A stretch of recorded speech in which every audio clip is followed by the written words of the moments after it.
andro izany tony kiram-panahy zany no mameno ny fonay mitady anao Andriamanitro ny firenenay tsy miafina aminao Andriamanitro ny fahorian'ny vahoaka tsy miafina aminao Tompo ny tsy finoanay ianao indrindra ny tsy fianteheranay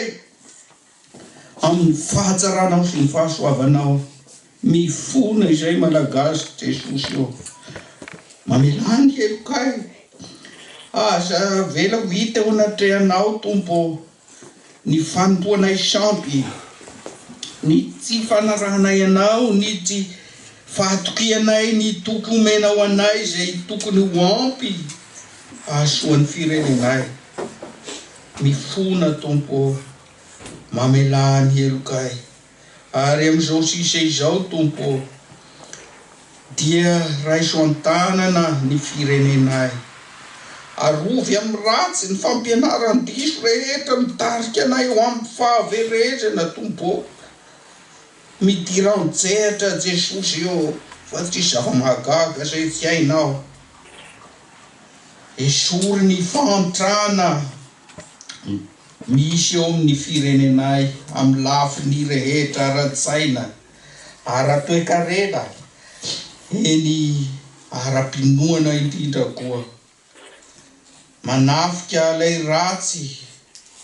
manafika ny Islamo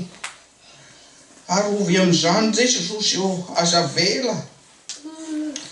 anaraka ireny Tompo ny malagasy enao Tompo mihazonanay eo ambany ala azo fijalianao ny tanam-pitiavanao Jesosy io no ijerevo anay ijerevo ny tandrazanay aza mijery ny tsy fahatanterahana misy eo aminay Tompo anjakao ny tandrazanay fa izany ihany no balisama manasitrana ny firenenay saotra Jesosy io ny azahoanay mbola mitondra izany hetaheta-ponay izany senti-ponay izany eo aminao ankehitriny dia mihenoa ny fivavakay manondrafo aminay Tompo rainay eo zay ny ananitra ho amasinda ny anaranao